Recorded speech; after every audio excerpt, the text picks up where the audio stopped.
বাংলাদেশে প্রতিদিন ঘটে যাওয়া গুরুত্বপূর্ণ ঘটনা ও নানা তথ্য নিয়ে আলোচনা এবং বিশ্লেষণে টিভিএন 24 নিউজ নেটওয়ার্কের নিয়মিত আয়োজন আলোচনায় বাংলাদেশ অনুষ্ঠানে দর্শক আপনাদের স্বাগত জানাচ্ছি। আমি আশফাক আহমেদ। আজকের অনুষ্ঠানে আমাদের সাথে অতিথি হিসেবে যুক্ত আছেন লুনা নূর, সম্পাদক কেন্দ্রীয় কমিটি সিপিবি, এবং আমাদের সাথে আরও যুক্ত আছেন সৈয়দ লিটু, সভাপ্রধান গণ রাজনৈতিক জোট গর্জ। আপনাদের দুজনকেই স্বাগত জানাচ্ছি আলোচনায় বাংলাদেশ অনুষ্ঠানে। আপনাদের সাথে আলোচনা শুরু করার আগে আমি কয়েকটি তথ্য একটু তুলে ধরি ছোট করে, তারপরে আমরা আলোচনা শুরু করব। প্রথমে যে বিষয়টি তা হচ্ছে ওয়ার্ল্ড ইকোনমিক ফোরামের বার্ষিক সম্মেলনে যোগ দিতে বাংলাদেশ স্থানীয় সময় সোমবার 4 দিনের সফরে সুইজারল্যান্ড যাচ্ছেন অন্তর্বর্তী সরকার প্রধান উপদেষ্টা ডক্টর মোহাম্মদ ইউনূস। তিনি আগামী 24 জানুয়ারি সুইজারল্যান্ড সফর শেষে বাংলাদেশে ফিরে যাবেন। সফরে প্রধান উপদেষ্টার বিশেষ দূত লুৎফে সিদ্দিকী সহ নিরাপত্তার সঙ্গে সংশ্লিষ্টরা যাবেন বলে জানিয়েছেন প্রধান উপদেষ্টার deputy press secretary Abul Kalam Azad Majumdar. এবং সফরকালে দাভোসে ফোরামের সাইডলাইনে জার্মানির চ্যান্সেলর ওলাফ শলস, বেলজিয়ামের রাজা ফিলিপ, থাইল্যান্ডের প্রধানমন্ত্রীর সঙ্গে দ্বিপক্ষীয় বৈঠকের কথা রয়েছে প্রধান উপদেষ্টার। অ্যামনেস্টি ইন্টারন্যাশনাল সেক্রেটারি জেনারেল ছাড়াও কয়েকটি সংস্থা প্রধান, বিভিন্ন কোম্পানির প্রধান নির্বাহী ও চেয়ারম্যান ও উদ্যোক্তাদের সাথে প্রধান উপদেষ্টার সাক্ষাৎ করার কথা রয়েছে বলে জানানো হয়েছে। এরপর যে তথ্যটি তা হচ্ছে বিএনপি ছাড়া অন্য কেউ ক্ষমতা এলে দেশের জন্য ভালো হবে না বলে মন্তব্য করেছেন দলটির ভারপ্রাপ্ত চেয়ারম্যান তারেক রহমান। নেতাকর্মীদের উদ্দেশ্যে তিনি বলেছেন, বিএনপি বড় দল, এমন বড়াই করে লাভ নেই, জনগণ মুখ ফিরিয়ে নিলে অস্তিত্ব থাকবে না। পাশাপাশি তিনি বলেছেন 5 অগস্টের পরে যারা ভোল পাল্টিয়ে দলে ভিড়তে চায় তাদের ব্যাপারেও সতর্ক থাকতে হবে। এটি তিনি রবিবার বিএনপির প্রতিষ্ঠাতা প্রেসিডেন্ট জিয়াউর রহমানের 89তম জন্মবার্ষিকীর অনুষ্ঠানে লন্ডন থেকে ভার্চুয়ালি যুক্ত হয়ে এসব কথা বলেছেন। এবং তিনি নেতাকর্মীদের উদ্দেশ্যে আরও বলেছেন যে সামনের নির্বাচন খুব বেশি সহজ হবে না। এর পরবর্তী তথ্য আমি আরেকটি তুলে ধরি, তা হচ্ছে বিডিআর বিদ্রোহের ঘটনায় করা বিস্ফোরক মামলায় জামিন পেয়েছেন হত্যা মামলায় খালাসপ্রাপ্ত যাদের বিরুদ্ধে কোনো আপিল হয়নি এমন 2 শতাধিক আসামি। বাংলাদেশ স্থানীয় সময় রবিবার কেরানীগঞ্জের কেন্দ্রীয় কারাগারের ভেতর ঢাকার বিশেষ ট্রাইব্যুনাল 1-এর বিচারক মোহাম্মদ ইব্রাহিম মিয়ার অস্থায়ী আদালত তাদের জামিন দেন। 2009 সালের 25 ও 26 ফেব্রুয়ারি ঢাকার পিলখানায় সীমান্ত রক্ষী বাহিনীর সদর দপ্তরে বিদ্রোহের ঘটনায় 57 সেনা কর্মকর্তা সহ 74 জন নিহত হন। ওই ঘটনায় হত্যা ও বিস্ফোরক আইনে 2টি মামলা হয়। হত্যা মামলায় খালাস বা সাজা ভোগ শেষে বিস্ফোরক মামলার কারণে 468 জনের মুক্তি আটকে আছে। এরপর যে তথ্যটি তা হচ্ছে সরকারি কর্মচারীদের মহার্ঘ ভাতার সিদ্ধান্ত খুবই যৌক্তিক বলে মন্তব্য করেছেন প্রধান উপদেষ্টার যে প্রেস সচিব শফিকুল আলম। তিনি বলেছেন, আশপাশের দেশের চেয়ে বাংলাদেশের সরকারি কর্মচারীরা খুবই কম বেতন পান, অমানবিক বেতন দেওয়া হয় তাদের মহার্ঘ ভাতা দেওয়া হচ্ছে, এটা খুবই যৌক্তিক।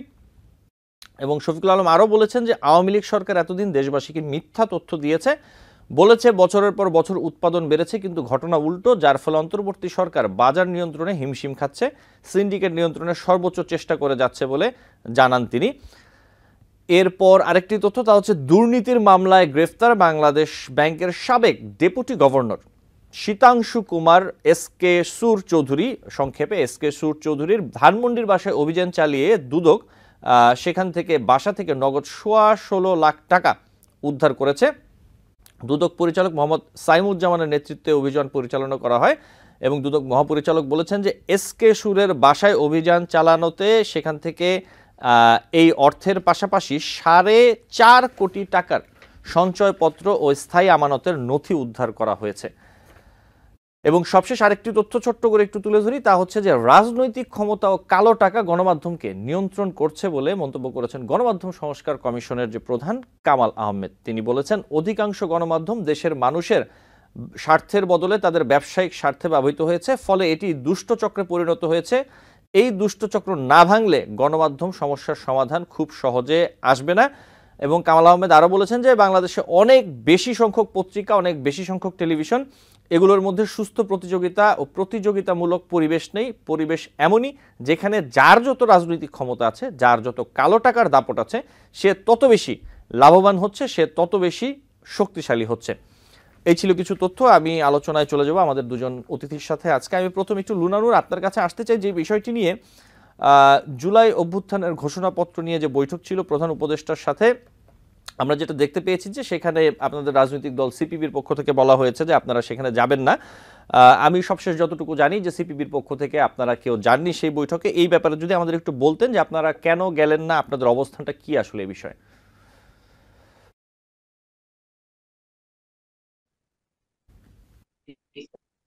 জি, লুনানু শুনতে পাচ্ছেন? হ্যাঁ, শুভেচ্ছা যারা শুনছেন এবং আমাদের সহ আলোচক আপনাদের সকলকে। আহ, আমি শুনতে পাচ্ছি আপনার কথা। জি, বলুন।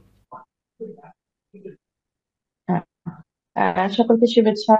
সহ আলোচক যা আছেন এবং যারা শুনছেন আপনাদের। যে বিষয়টি উম, প্রথমেই আপনি তুলেছেন সেটা হচ্ছে যে জুলাই ঘোষণা নিয়ে একটু যে বৈঠক, সর্বদলীয় বৈঠক ডেকেছিলেন, সেখানে আমাদের পার্টি আমরা অংশগ্রহণ করিনি। আপনারা দেখেছেন যে আমরা খুব স্পষ্ট ভাবে প্রধান উপদেষ্টার কার্যালয়ে এবং গণমাধ্যমকে আমাদের বিষয়টি জানিয়ে দিয়েছে। সেটি হচ্ছে যে যেদিন দুটি বিষয়। এক হচ্ছে যে একটি অভ্যুত্থানের ঘোষণা কিভাবে তৈরি হবে এবং তার প্রয়োজনীয়তা অবশ্যই প্রয়োজন থাকতে পারে যদি সবাই মনে করে, এবং সেটা অভ্যুত্থান পরবর্তী পর্যায়ে সেই ঘোষণা তৈরি হওয়ার যে একটি নতুন ধারণা এখন তৈরি হয়েছে, সে বিষয়টি নিয়ে আগে আমি আপনার এখানেও কথা বলেছি, আমাদের পার্টির পক্ষ থেকে আমরা কথা বলেছি। আমি সেই আলোচনায় না যেয়ে গত 16 তারিখে যে বিষয়টি সুনির্দিষ্ট করে সেই বিষয়টি বলি।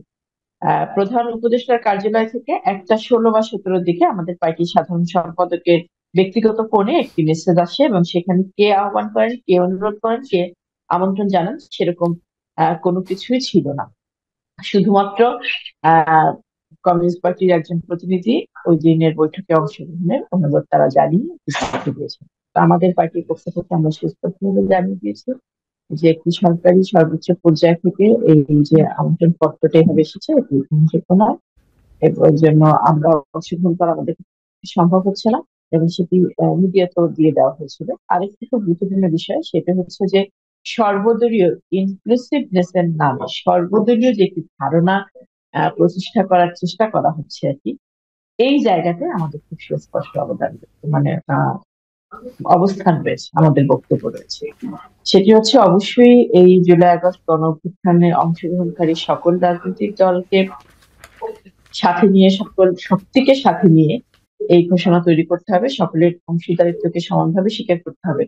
তার মানে এই না অতীতে বাংলাদেশের মুক্তিযুদ্ধ এই সকল বিষয় নিয়ে যাদের সাথে আমাদের দ্বিমত রয়েছে, যাদের সাথে আমাদের বিরোধিতা রয়েছে, তাদের সাথে কোন রকম রাজনৈতিক ঐক্যমতে আমরা যাব।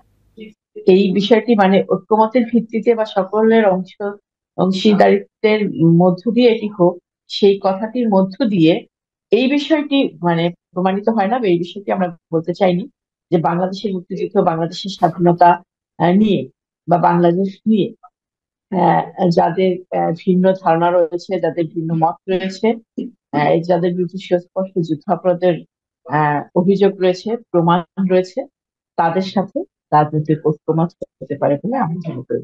রাজপথে তারা একই ইস্যুতে তারাও লড়াই করতে পারে, আমরাও লড়াই করতে পারি, কিন্তু যখন কোনো আহ দলিলের বিষয় চলে আসে, যখন কোনো স্টেটমেন্টের বিষয় চলে আসে, যেটি সর্বসম্মতি বা স্বীকৃতির বিষয় চলে আসে, তখন আসলে মানে সর্বদলীয় ধারণাটা নিয়েই আমরা আমাদের বক্তব্য যেটা সেটা আগেও প্রকাশ করেছি, এখন আমি বললাম। এই জি, বিষয়ের উপর ভিত্তি করে আমাদের পার্টি ওই দিনের কর্মসূচিতে আমরা অংশগ্রহণ করি, আমাদের বক্তব্য আমরা পাঠিয়ে দিয়েছি। জি, লুনানুর আপনাকে ধন্যবাদ। সৈয়দ, একটু ছোট করে একটু এই বিষয়ে আপনার কাছে আসি যে জুলাই অভ্যুত্থানের যে ঘোষণাপত্র নিয়ে আলোচনা চলছে, এই বিষয়টি আপনি কিভাবে দেখছেন যদি একটু সংক্ষেপে বলতেন। জি, ধন্যবাদ আশফাক ভাই, সেই সঙ্গে শুভেচ্ছা সহ আলোচককে। হ্যাঁ, আপা যেটা বলেছে আমি ওনার সঙ্গে সহমত যে মূল কথাটাই হলো যে কোনো একটা বিষয়ে যে আপনি একটা সিদ্ধান্ত নিয়ে, সবচেয়ে মজার ব্যাপার হচ্ছে সিদ্ধান্ত নেবার পরে আপনি যদি ঐক্যমত্য প্রতিষ্ঠা করতে মানে কাউকে মানে কোনো অংশীজনকে দাওয়াত করেন, তাহলে সেটা তাদের জন্য সম্মানজনক প্রথমত হয় না। দ্বিতীয়ত আপনি জিনিসটা বললেন যে তাদেরকে যেভাবে দাওয়াত করা হয়েছে সেই প্রক্রিয়াটা তো সঠিক ছিলই না। আর তৃতীয়ত যারা দাওয়াত করেছে, আমি আরেকটু অ্যাড করবো, সেটা হচ্ছে যারা দাওয়াত করেছেন সেই পক্ষটাও মানে আমাদের কাছে, বা আমরা দেখিনি যে সেই পক্ষটাও মানে মানে কি বলে এই দলগুলোর সঙ্গে যোগাযোগের জন্য যথাযথ পক্ষ। তো সেই হিসাবে প্রত্যেকের মত তো ভিন্ন ভিন্ন থাকবেই, যেহেতু এই ঘোষণাপত্রটি, বিশেষ করে ঘোষণাপত্রের মূল অংশগুলো ছাত্ররা আগেই ঘোষণা করে দিয়েছে, বলেই দিয়েছে যে এটা থাকবে না, সেটা থাকবে না।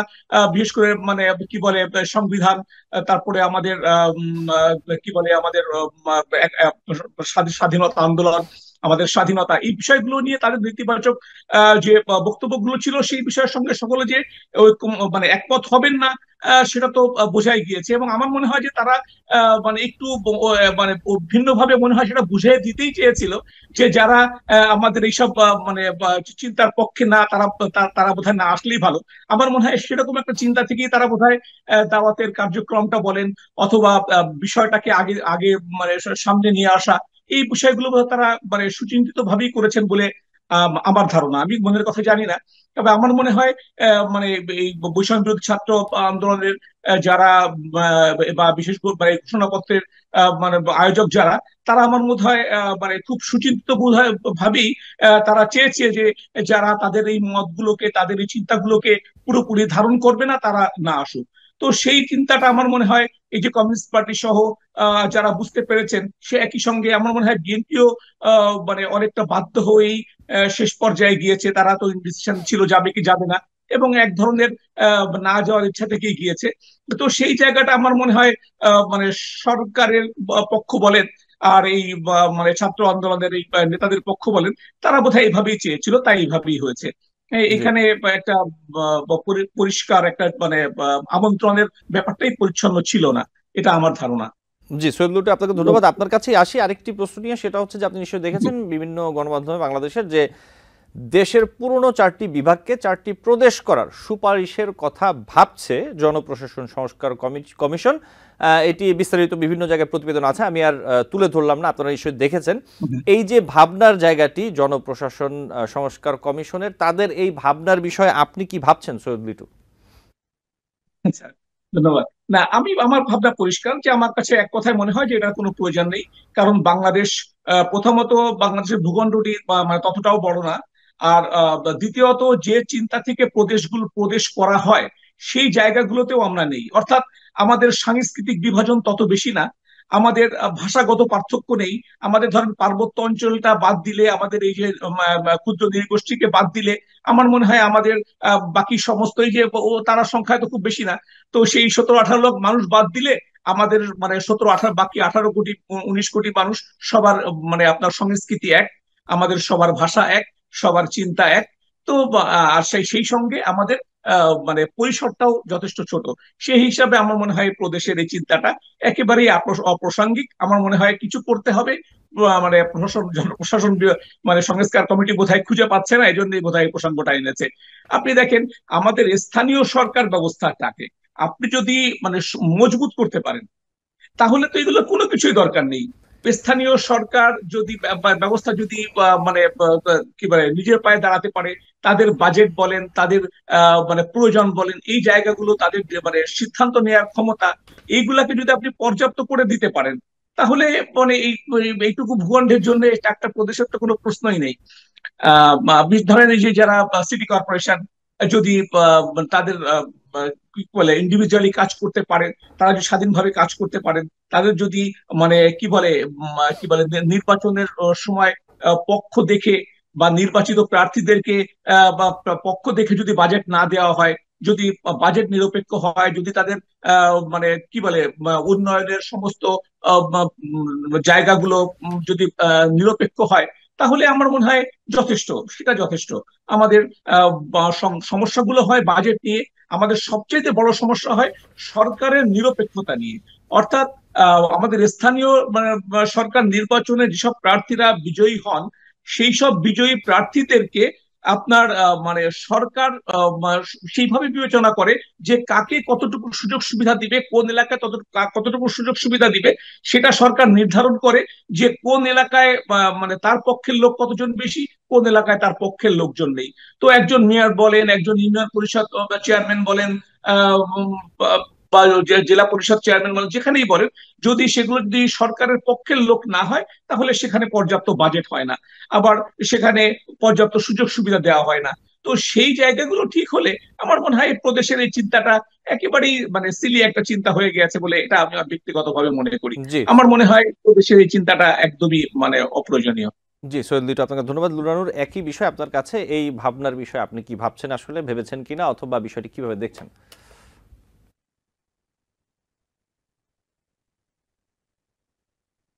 জি, লুনানুর, শুনতে পাচ্ছেন আমাকে? একই বিষয়ে আপনি আপনি কি বলবেন, এই যে প্রদেশ করার যে বিষয়টি নিয়ে ভাবনা হচ্ছে?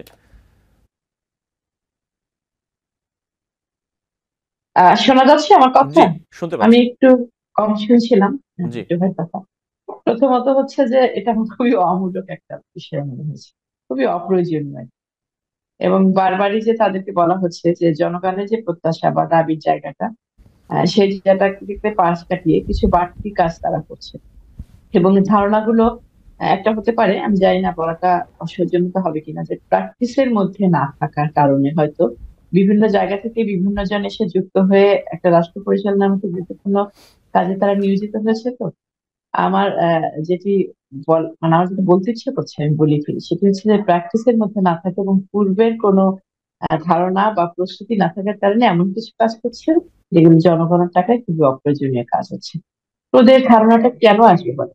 আমাদের এই ছোট দেশে আমাদের কি ভিন্নতা রয়েছে যে ভিন্ন ভিন্ন সিদ্ধান্ত আপনি মানে নিতে হবে? যে চাকরির প্রস্তাব আমি দেখলাম যারা প্রাথমিকভাবে করেছে আর কি, খুলনা, চট্টগ্রাম, আগের আমাদের যে চারটি বড় বিভাগ জি। ছিল, রাজশাহী, এমন কি ভিন্ন সিদ্ধান্ত বা ওই জায়গাগুলো পরিচালনা করার জন্য এমন কি বিচ্ছিন্ন সিদ্ধান্ত নিতে হবে যেটা কেন্দ্রীয় যে সরকার রয়েছে তার বাইরেও একটা আরেকটা স্টেপ আমাদের দরকার হবে। বড় দেশগুলোতে যেখানে হয় জাতিগত বিভিন্ন ধরনের তাদের বৈচিত্র্য, মানে আমাদেরও রয়েছে নিশ্চয়ই, কিন্তু বৈচিত্র্যটা এত বেশি থাকে, পার্থক্যটা এত বেশি থাকে, ভৌগোলিক বিষয়গুলো এত বেশি থাকে, জনসংখ্যার জায়গা থেকে বেশি থাকে, সেই সকল কারণে হয়তো এই কাজগুলো করা হয়।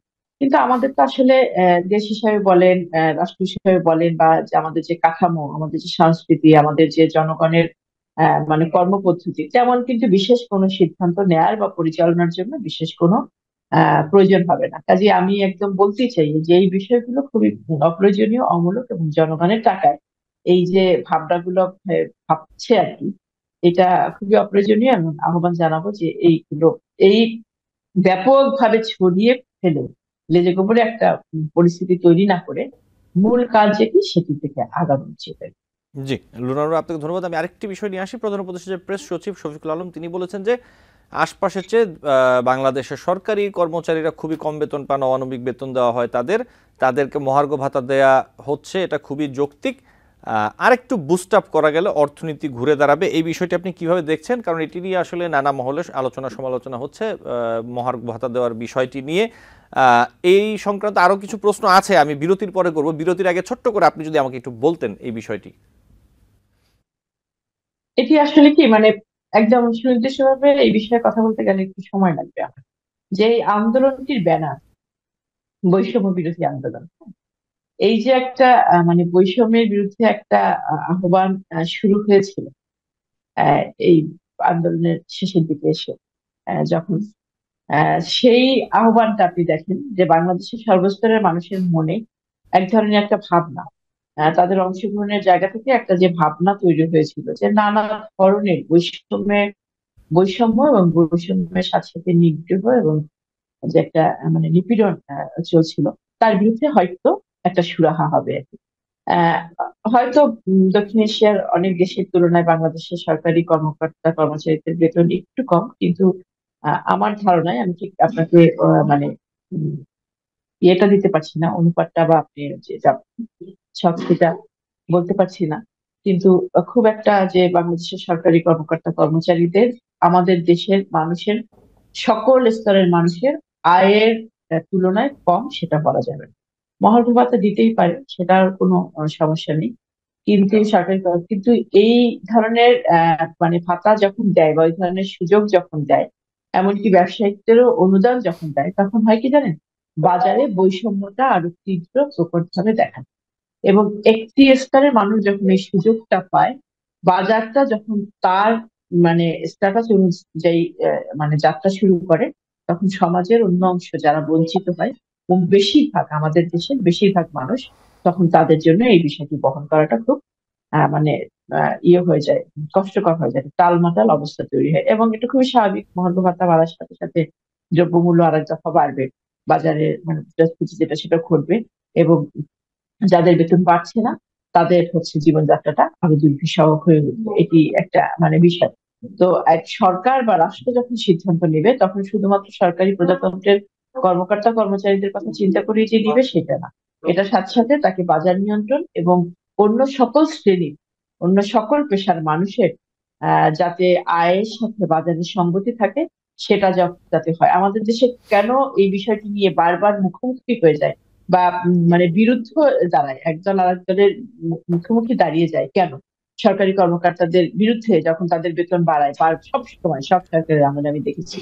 কারণ হচ্ছে যে সরকারি কর্মকর্তাদের এই মহার্ঘ ভাতা বাড়লে বা বেতন বাড়লে যেটি হয় যে বাজারটা অনিয়ন্ত্রিত হয়ে যায়, এবং অন্য যারা থাকে তারা বাজারটা তাদের নিয়ন্ত্রণ থাকে না, বা দ্রব্যমূল্য তাদের নিয়ন্ত্রণ থাকে না, তাদের জীবনটা দুর্বিষহ হয়ে যায়। জি। ঠিক এই কারণে, এর বাইরে কিন্তু আর কিছু না।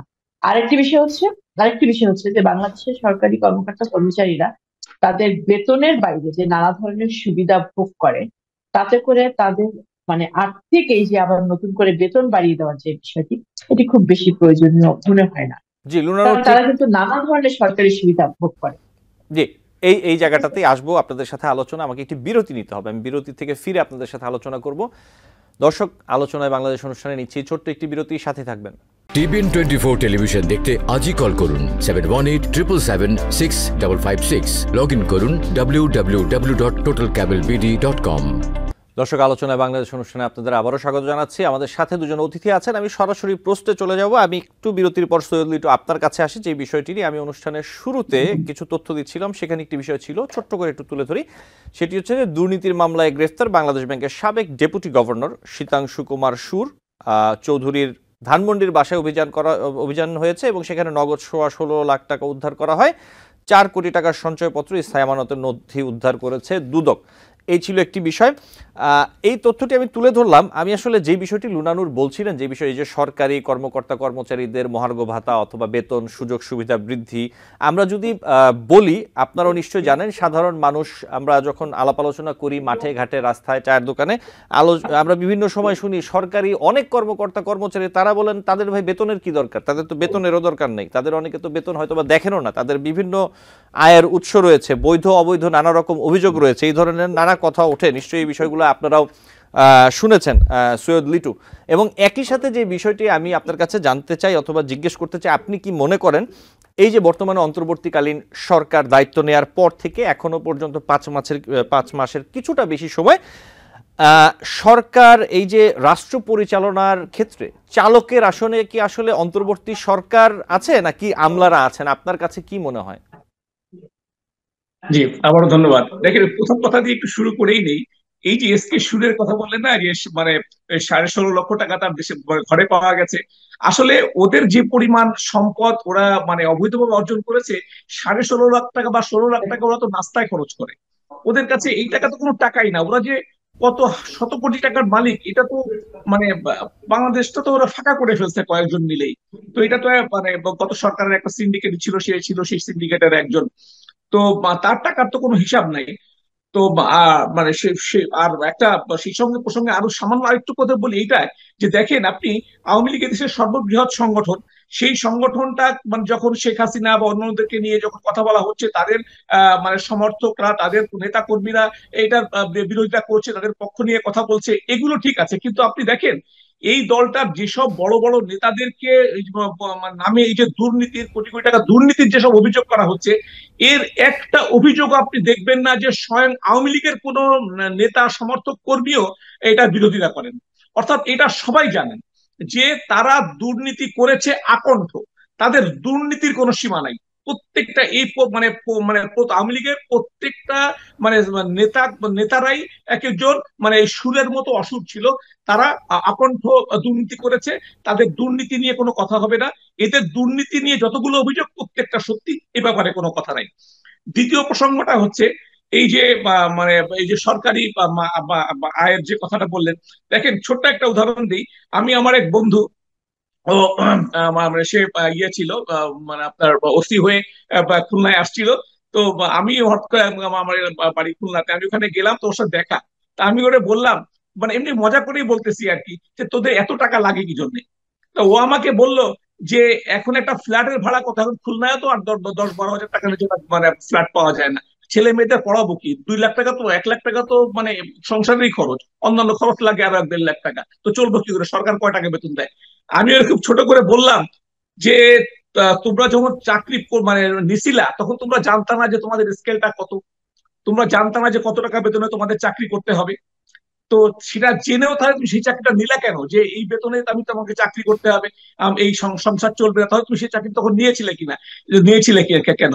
এই যে দেশের মানে মানুষের মাথা পিছু আয় এই এশিয়া অঞ্চলের সর্বনিম্ন, যে দেশের 65% মানুষ মানে দরিদ্র সীমার নিচে বসবাস করে, সেই দেশের একজন মানে সেকেন্ড ক্লাস অফিসার বা একজন অফিসারের চিন্তা যদি এই হয় যে তার ছেলে মেয়েরা জন্য ফ্ল্যাট রেখে যেতে হবে, তার ছেলে মেয়েদেরকে মানে বড় প্রতিষ্ঠানে পড়ানো যাবে না, ও বেশি পরিমাণ টাকা সরকার দিচ্ছে না, তো এই চিন্তা যাদের হবে তারা তো মানে এই ধরনের অন্যায় করবেই।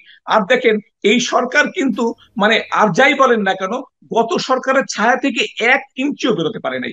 এই সরকারের মেন্টর হচ্ছে আওয়ামী লীগ, এই সরকারের মেন্টর হচ্ছে শেখ হাসিনা। আপনি দেখেন মানে গত সরকার যেভাবে ভাবতো যে ক্ষমতায় থাকতে হলে মানে সরকারি নেতা, সরকারি কর্মকর্তা কর্মচারীদের পকেটে নিয়ে টিকে থাকতে হবে, তারা যেমন মনে করতো যে মানে আপনার মানে ইয়ে মানে আইএমএফ হচ্ছে, আইএমএফ বিশ্ব ব্যাংক এরা হচ্ছে মানে তাদের ধর্মগ্রন্থ, তাদের কথা না শুনলে ক্ষমতায় থাকা যায় না, এবং মানে সরকারি কর্মচারী কর্মকর্তাদেরকে পকেটে না রাখলে ক্ষমতায় থাকা যায় না। এরা ঠিক একই বিষয়টা মনে করে, এরা একই চিন্তা ধারণ করে। এবং এই যে মহার্ঘ ভাতা বলেন বা তাদের এই যে আয় নিয়ে যে কথাগুলো বলা হচ্ছে, তাদের আয় কম, তাদেরকে আয় বাড়ানো দরকার, এইগুলো সম্পূর্ণ ওই চিন্তা থেকে যে এই মানে রাষ্ট্রীয় বা সরকারি কর্মকর্তাদেরকে পকেটে রেখে তারা ক্ষমতায় থাকতে চায়। এই ছাড়া আর কোনো কারণ নাই। এদেশের মানুষ মানে এখন মানে একটা মানে ঘর ভাড়া আপনি কত কত বলেন, সেই দেশে 5,000 টাকা 10,000 টাকা বেতনের মানুষ চাকরি করে। এদেশে ডিগ্রি পাস করে মানে মানে কি বলে এমএ পাস করে একটা মোট 10,000 টাকা বেতনের চাকরি এখনো করে। সেই দেশে যদি মানে একজন মজুর এখনো মানে 3 দিন কাজ পায়, তো সপ্তাহে 4 দিন কাজ পায় না। সেই দেশে আপনি বলেন যে সরকারি কর্মকর্তাদের বা কর্মচারীদের বেতন কম, মানে আপনি ব্যালেন্স করার চিন্তা করছেন না, আপনি তাদেরকে আরো উপরে উঠিয়ে আপনার পকেটে রাখতে চাচ্ছেন। এগুলো তো সম্পূর্ণ হচ্ছে মানে ওই যে বললাম সেই মানে আওয়ামী লীগের চিন্তা, যে সরকারি কর্মকর্তাদেরকে খুশি রেখে, তাদেরকে পকেটে রেখে, তাদেরকে পক্ষে রেখে যে কি করে যেন বেশি দিন সরকারে টিকে থাকা যায়, সরকারে ভালো অবস্থায় থাকা যায়। ব্যাপারটা একদমই আপনার মহার্ঘ ভাতা এখন তো দরকারই নেই। এখন তো এখন তো বেতনের বৈষম্যটাকে কমাতে হবে, সেটা সরকারি হোক বেসরকারি হোক। আমাদের আয় বৈষম্য একটা ভিন্ন জিনিস, এইটাকে ভিন্নভাবে চিন্তা করতে হবে। বাংলাদেশের আয় বৈষম্য ভয়াবহ। একটা শ্রেণী, সেটা সরকারি হোক বেসরকারি হোক, মানে দিনমজুর হোক আর যেটাই হোক, আপনি দেখবেন যে এদেশের শিক্ষা বৈষম্য যেমন ভিন্ন ভিন্ন একেবারে বিপরীতমুখী, একই সঙ্গে আয় বৈষম্য বিপরীতমুখী।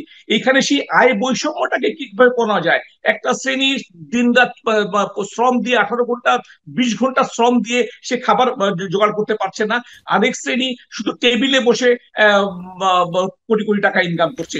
এই যে আয় বৈষম্য, এটাকে কি করে ব্যালেন্স করে সব শ্রেণীর মানুষকে তার শ্রম, তার শিক্ষা, তার অভিজ্ঞতা সবকিছু বিবেচনায় নিয়ে একটা মানে ইয়ে আনা যায়, একটা প্যারালাল একটা জায়গায় আনা যায়, যেখানে প্রত্যেকেই তার ন্যূনতম চাহিদাটা মেটাতে পারবে, যেখান থেকে মানে সে এতটুকু আয় সে নিশ্চিত তার শ্রম থেকে করতে পারবে।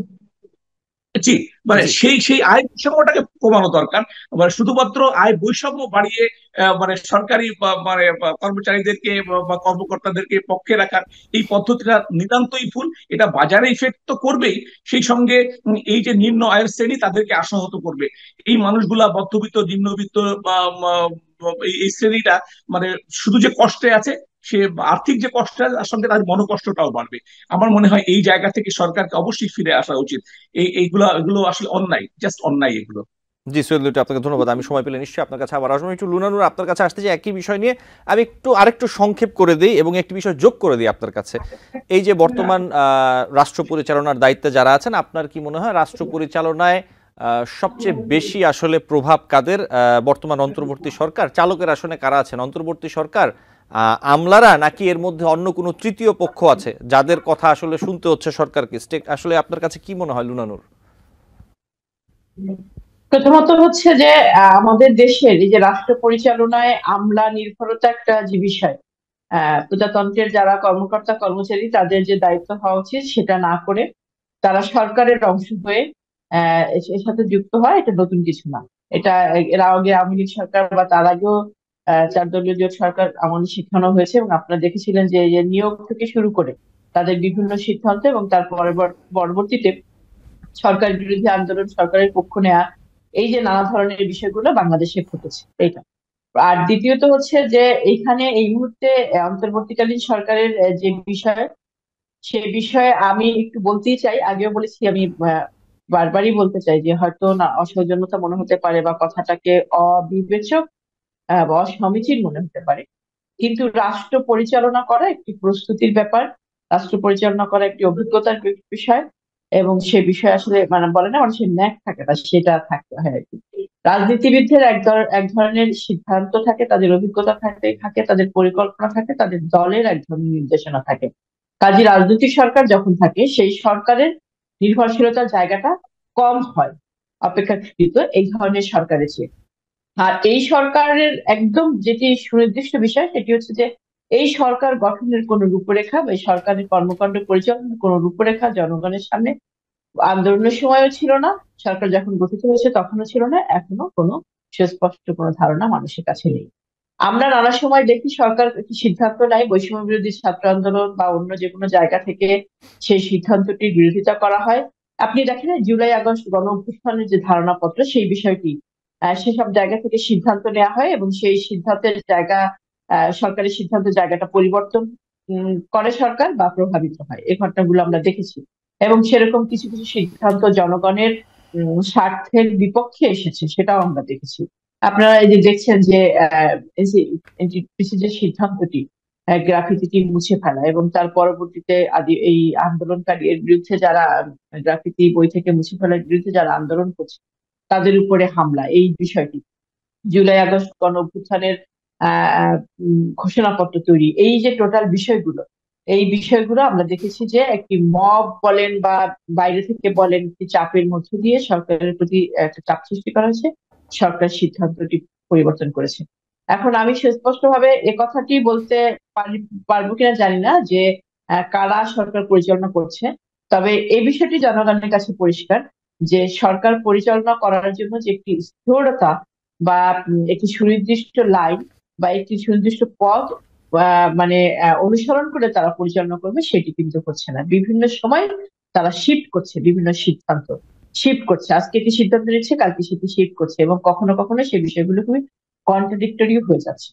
আর এই যে আমলাতন্ত্রের যে একটি বিষয় আর কি, জনগণের কাছে যারা জনগণ প্রজাতন্ত্রের কর্মকর্তা কর্মচারী যাদের অন্যরকম অন্যভাবে জবাবদিহিতার জায়গা রয়েছে, কিন্তু সরাসরি জনগণের কাছে তাদের জবাবদিহিতার কোনো পথ নেই, তারা হচ্ছে মেকানিজমটা যখন তৈরি করে এবং আপনি যখন সিদ্ধান্ত নিবেন, তখন সিদ্ধান্তটা আপনি আপনার পক্ষেই নিবেন। এবং বাংলাদেশে কিন্তু গত 2 দশক 3 দশক ধরে আসলে সেটি হয়ে আসছে যে ওই সচিবালয়ে বসে তারা যে সিদ্ধান্তটা নিচ্ছে সেই সিদ্ধান্তটা তাদের পক্ষেই তারা নিচ্ছে এবং সেটা জনগণের পরে কখনো কখনো ভার হয়ে যাচ্ছে, বোঝা হয়ে যাচ্ছে।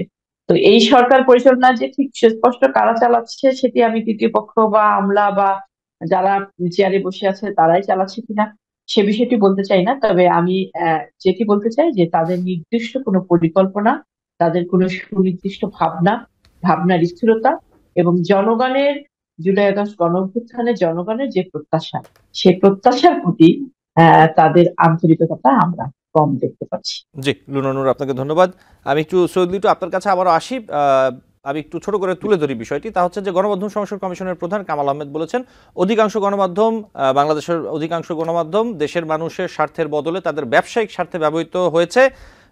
এটি দুষ্ট চক্রে পরিণত হয়েছে। দুষ্ট চক্র না ভাঙলে গণমাধ্যমের সমস্যার সমাধান খুব সহজে আসবে না। রাজনৈতিক ক্ষমতা ও কালো টাকা গণমাধ্যমকে নিয়ন্ত্রণ করছে। এই কথাগুলো তিনি বলেছেন। এখন আমি যদি একদম আপনার সাথে যে বিষয়টি বলতে চাই, যে এই যে কথাগুলো অথবা এই বিষয়গুলো আমরা গণমাধ্যম কর্মী থেকে শুরু করে বাংলাদেশের বিভিন্ন স্তরের রাজনীতিবিদ থেকে শুরু করে ব্যবসায়ীরা অনেকেই বলেন এবং অনেকেরই অভিযোগ রয়েছে, এবং অনেকে জানেন আসলে কোথায় কি হচ্ছে, এই বিষয়গুলো রয়েছে। এগুলো বলা এক বিষয়, কিন্তু এগুলোর বিরুদ্ধে কি আসলে অন্তর্বর্তীকালীন সরকার আসার পরে কোনো এই ধরনের গণমাধ্যমের ব্যাপারে অথবা ব্যবসায়ের ব্যাপারে অথবা প্রতিষ্ঠানের বিরুদ্ধে কোনো ব্যবস্থা কি নিয়েছে? আমরা দেখছি বিভিন্ন জায়গায় লোক বদল হচ্ছে। ব্যবসায়িক যিনি আগে পরিচালনা করছিলেন, ব্যবস্থাপনার দায়িত্বে ছিলেন অথবা ম্যানেজমেন্টে যারা ছিলেন তারা পরিবর্তন হচ্ছেন, কিন্তু গণমাধ্যমের কি আসলে কোনো পরিবর্তন, গণমাধ্যমের আচরণের কি কোনো পরিবর্তন হচ্ছে? আপনি কি দেখতে পাচ্ছেন? তাহলে এগুলো বলে লাভ কি হবে, কাজ কি হবে, আসলে করণীয় কি? জি, এগুলো বলে লাভ যেটা হবে যে একটু হয়তো বাহাবা পাওয়া যেতে পারে, উনি হয়তো ওনার বক্তব্য শুনে উনি খুব ভালো কথা বলেছেন, এটা শুনে হয়তো কেউ হাততালি দিতে পারে, দিলেও দিতে পারে, না দিলেও না দিতে পারে। কিন্তু আসলে দেখেন, এইটা কিন্তু মানে আজকের ঘটনা না, এইটা একটা প্র্যাকটিস করায় দেওয়া হয়েছে। মানে আপনি চাইলেও নিরপেক্ষ কিন্তু হতে পারবেন না। মানে আপনাকে, মানে ওই যে বলে না যে আপনাকে হাত পা বেঁধে দিয়ে এবার বলা হচ্ছে তুই সাঁতার কর, যত ইচ্ছে সাঁতার কাট, কিন্তু সে তো আর পারবে না, সাঁতার কাটতে গেলে ডুবে যাবে। সে তো জানে যে আমার হাত পা বেঁধে দিয়েছে, এখন আমি সাঁতার কাটতে চাইলে তো পারবো না, বরং আমি মানে বলে দিই যে না, আমি সাঁতার কাটতে পারবো না, আমি সাঁতার জানি না। ব্যাপারটা এরকম। দেখেন আপনি, যখন অন্যান্য সরকারগুলোকে তো আমরা গালাগালি করেছি, গত সরকারকে গালাগালি, আগে সব সরকারকে গালাগালি করেছি যে তারা মানে গণমাধ্যমের স্বাধীনতাকে বিশ্বাস করে না, তারা এটাকে নিয়ন্ত্রণ করে এবং করেছেও। কিন্তু এই সরকার আসবার পরে আপনি কি দেখলেন? মানে তারা তো একেবারে সরাসরি প্রত্যেকটা গণমাধ্যম অফিসে গিয়ে নিজেদের মতো করে লোক বসিয়ে দিয়ে আসছে। মানে তারা তো মানে আরো দুই ধাপ এগিয়ে এই কাজগুলো করেছে। তারা তো নিরপেক্ষতার প্রশ্ন তো অনেক পরে, তারা তো তাদের পক্ষের বাইরে। আপনি যখন এই যে মাঝে মাঝে মানে এই যে আপনি একটা কথা এর আগের মানে প্রশ্নে আমি ইয়ে করে গেছিলাম, বলে উঠতে পারি না, যেটা আপনি বলছিলেন যে এই সরকার কেমন করছে বা এই সরকারের লোকগুলা। আসলে এই সরকার, তো সমস্যা হচ্ছে এই সরকারটাই তো সরকার হতে পারছে না। এই সরকারটা তো আরেকটা সরকারের সরকার হয়ে গেছে। এই সরকারটা দেশের সরকারই হয়ে উঠতে পারেনি এখন পর্যন্ত, সে একটা পক্ষের সরকার হয়ে গেছে। তো যে কারণে সেই পক্ষটা যাই করছে, এই সরকারকে সেই জায়গায় তাদেরকে ইয়ে দিতে হচ্ছে, সহযোগিতা দিতে হচ্ছে, আর কিছু না। তো ওই যে প্রেস সেক্টরে যে কথাগুলো বলেছেন, সেই কথাগুলো বলার আগে উনি তিনবার চিন্তা করেছেন যে এই কথাগুলো বললে কাদের পক্ষে যাবে, বা বিশেষ করে ওদের পক্ষে যাবে কিনা যারা আমাকে এনেছে। দেখেন, এই যে প্রেস সেক্রেটারি এবং এই যে মানে শিক্ষা উপদেষ্টা, এই দুই চার লোককে আমি খুব পছন্দ করতাম এবং ভাবতাম যে এই লোক দুটো যখন আসছে বোধহয় কিছুটা ভালো হবে, এবং এই দুইটা লোক সবচাইতে আশাহত বেশি করেছে আমাকে। এই লোক দুইটা মানে ব্যর্থতা সবচাইতে বেশি কষ্ট দিচ্ছে দেশের মানুষকে। আপনি মানে গণমাধ্যমকে আপনি তো মানে শুধুমাত্র নিয়ন্ত্রণ করাটা তো এরকম না যে তুমি প্রকাশ্যে আপনি বলে দিলেন সার্কুলার দিয়ে এটা বলা যাবে না, এটা বলা যাবে না, ব্যাপারটা সেরকম না। আপনি তাদেরকে তো মানে নিজের মতো করে মানে ইয়ে করতে দিবেন, তার সেট আপটা নিজের মতো করে করতে দিবেন, তার লোকজন নিজের মতো করে নিতে দিবেন, জি, তার সৈয়দ লিটু, কাজগুলো নিজের মতো করে করতে দিবেন। সৈয়দ লিটু, আপনাকে ধন্যবাদ। আমাদের সময় একদম শেষ, আমার হাতে সর্বোচ্চ 1 মিনিট সময় আছে। আমি একটু একই বিষয়ে লুনা নূর আপনার কাছে সংক্ষেপে আসতে চাই, আপনি যদি আমাকে 30 সেকেন্ডে একটু বলেন। আমি একদম সহজ প্রশ্ন, যেটি আপনি কি মনে করেন যে বাংলাদেশের গণমাধ্যম, যেটি বলা হচ্ছে যে এখন অনেক বেশি স্বাধীন আগের থেকে, এখন তারা তাদের ইচ্ছা মতো কাজ করতে পারছে, আপনি আপনার জায়গা থেকে আপনারা বিভিন্ন গণমাধ্যমে যান, দেখছেন, প্রতিদিন আপনারা আলাপ আলোচনা করেন, আপনার কাছে কি মনে হচ্ছে আসলে প্রকৃত চিত্রটা কি? বাংলাদেশের গণমাধ্যমগুলো এখন কতটুকু স্বাধীনতা ভোগ করছে বিগত 16 বছরের থেকে? প্রথমত হচ্ছে যে গণমাধ্যম ধারণাটার সাথে বাংলাদেশের যে মাধ্যমগুলো, সংবাদ মাধ্যমগুলো রয়েছে, সেটি যায় কিনা, এটি একটি দীর্ঘ আলোচনার বিষয়। আমি খুব মানে সংক্ষেপে এক কথায় বলে কোনো বিতর্ক তৈরি করতে চাই না। আচ্ছা। কারণ হচ্ছে যে বাংলাদেশের সংবাদ মাধ্যমগুলোর বেশিরভাগ সংবাদ মাধ্যমগুলোই যে মালিকানা, সেই মালিকানা ব্যবসায়ীদের মালিকানা, এবং তাদের অন্যান্য ব্যবসার সাথে সংবাদ মাধ্যমকে একটি ব্যবসা হিসেবে তারা পরিচালনা করছে। এটা দীর্ঘদিন ধরে চলে আসছে। সাংবাদিকতার যে কমিটমেন্টের জায়গা থেকে, সাংবাদিকতার যে দায়িত্বশীলতার জায়গা থেকে গণমাধ্যম গড়ে ওঠা, সেই জায়গাটি আমাদের দেশে দীর্ঘদিন হচ্ছে না। মালিকানার জায়গা থেকে তৈরি হচ্ছে, অন্যান্য ব্যবসা আছে তার সাথে সে আরেকটি গণমাধ্যমের একটি ব্যবসায় যুক্ত হচ্ছে, এবং এটি যখন হবে তখন পুঁজির পক্ষে ওই গণমাধ্যমকে কথা বলতে হবে, কথা বলতে হবে। এটাকে আপনাকে বিচ্ছিন্ন ভাবে দেখলে হবে না, এবং এটি একদিনে একটি সিদ্ধান্তে পরিবর্তন করা যাবে সেটাও আসলে সম্ভব নয়। এবং গত 16 বছর ধরে যেভাবে চলে এসেছিল, একটি হচ্ছে যে নিজের থেকে আত্মসমর্পণ করে, কোড আনকোড, আপনি একদমই আপনার গণমাধ্যম কর্মী ওভাবে নিবেন না, যে নিজের থেকে আত্মসমর্পণ করে দালালি করা একটা বিষয়, যেটা বলে সাধারণ জনগণ, সেটি একটি বিষয়। আর একটি হচ্ছে এখন চাপের মধ্যে থেকে অথবা পূর্বের অপকর্মকে আড়াল করার জন্য আবার নতুন করে আত্মসমর্পণের যে একটা ধারা তৈরি হয়েছে, খুবই দুঃখজনক। জি, লুনা নূর, আপনাকে অনেক ধন্যবাদ। নিয়মটা যদি নিরপেক্ষ প্রয়োগ থাকলে আমার মনে হয় এরা মালিক পক্ষ হয়েও বোধহয় এটাকে অন্যায়ভাবে ব্যবহার করতে পারতো না। জি, সৈয়দ লিটু, আমাদের জি আপনাকে অনেক ধন্যবাদ। নিশ্চয়ই আমরা এই বিষয়টি নিয়ে অন্য কোনোদিন আবার আলোচনা করবো। আমাদের সময় একদম শেষ, অতিরিক্ত সময় আলোচনা করছি। লুনা নূর, আপনাকে অনেক ধন্যবাদ। ভালো থাকবেন দুজনই, আবারও কথা হবে। দর্শক আপনাদের কথা নিশ্চয়ই শুনবেন। ধন্যবাদ। দর্শক, আলোচনায় বাংলাদেশ অনুষ্ঠানে আজ এই পর্যন্তই। পরবর্তী অনুষ্ঠান দেখার আমন্ত্রণ জানিয়ে বিদায় নিচ্ছি।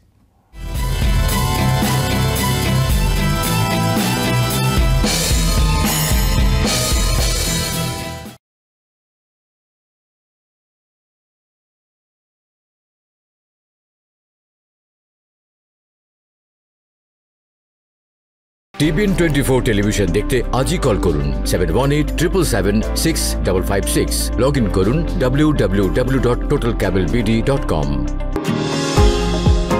নিউ ইয়র্ক থেকে সম্প্রচারিত TBN 24 টেলিভিশন বিশ্বজুড়ে বাঙালির কণ্ঠস্বর।